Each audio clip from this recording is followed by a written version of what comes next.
like one perfect apple just sitting on one little branch in the middle of, there was no apples near it. It was just sitting there with like light on it. I was like, beautiful. I was like, perfect apple presented itself.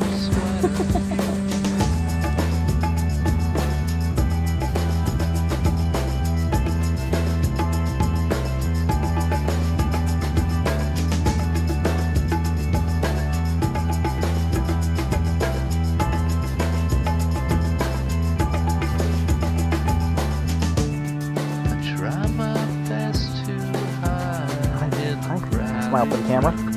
Smile for the camera. We'll smile for your camera. Fine.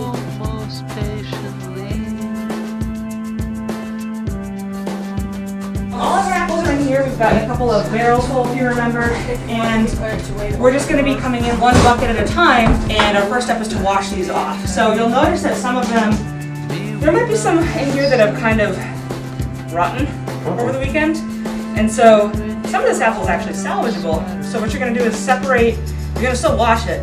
This one, this has got bugs on it, but we're just going to wash this off and then it's going to be perfect. These things have been scrubbed out, and really, you're not scrubbing, you're not using soap. We don't use soap on vegetables and fruits, right? You rinse, make sure there aren't any bugs on it, any leaves, that kind of stuff, any debris. And then once you're all done, you carry that bowl this way. These are some apples that have brown spots or holes in them. So whoever is here, their job is going to be to very carefully cut out those imperfections. So this is our cute little apple grinder, which works really, really well. So it's very, very straightforward. Is apples will get put down into this chute, and someone's going to have to be here turning this crank, right? Apples will come out here, so we're going to need a spatula. You don't want to stick your fingers in there for obvious reasons, right? They'll get chewed up pretty bad, and they'll make really nasty cider. So we don't want that, all right? That's finger cider. Yeah. So we'll have a bucket here, actually with a mesh baggie inside of it to catch as much of the apple pulp as possible. And once that's full, we'll take that bag out and put it into this basket, which is our apple press.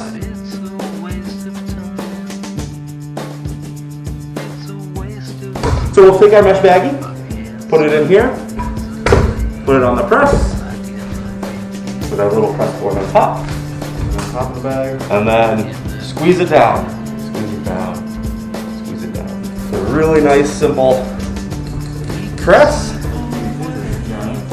It is just a giant screw. It's almost like what we're learning in school. It's a lot like what we're learning in science, right? Fill it up and transfer it over to the stove. And that's where we'll start our pasteurization process. 175 for at least 5 minutes, I believe, for it to pasteurize. And what that's going to do is going to kill all the bacteria, any pathogens in there. It'll usually kill any wild yeasts that land in it to help keep the cider fresh as long as possible.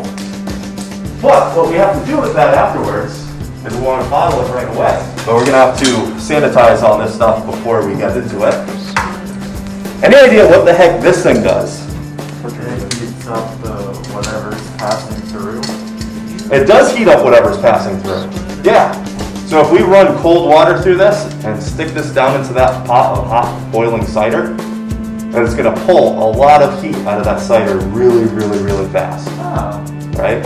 And the whole idea of that is just to drop that temperature really to a safe handling temperature, because we don't want to get any burns or anything like that. So this is called an auto siphon and a bottling wand.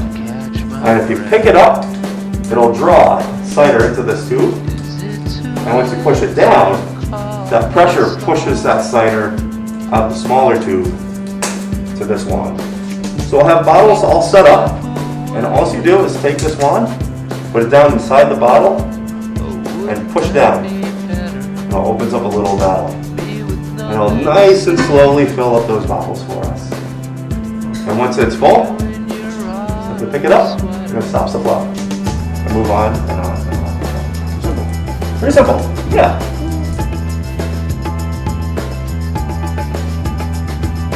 All that pulp, after we press all the juice out of it, we're gonna have to put it somewhere, right?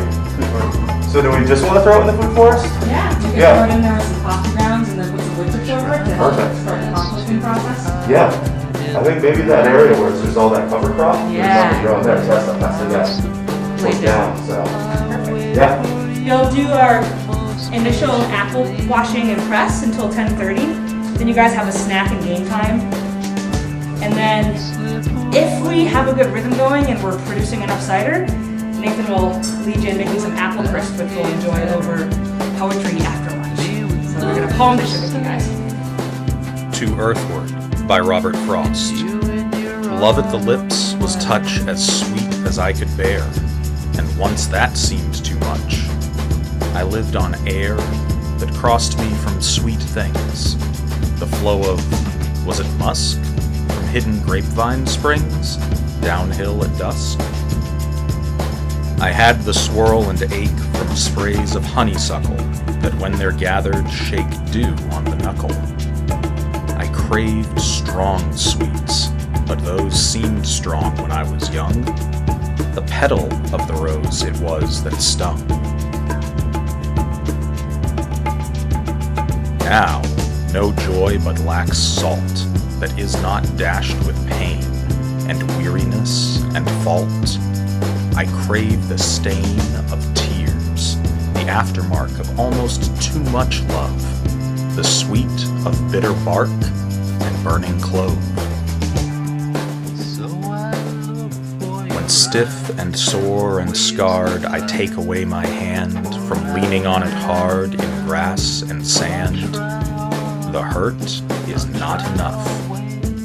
I long for weight and strength, to feel the earth as rough to all my length. It's great to mix the practical, hands-on education with reading poetry, especially reading a poem about Flavors, talking about the experience of tasting something, and also when you're really stiff and sore from cranking a grinder all day.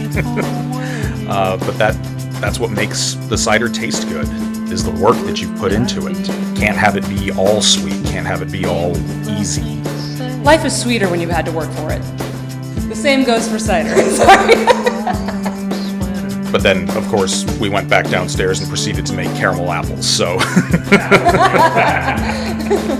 This is one of our favorite traditions here because it really connects us to our community members. It's community members who donate the bottles for the cider, the apples for the cider. Our grinder and press were gifts from friends of the school. I don't know how much more local you can get without picking it out of your own backyard.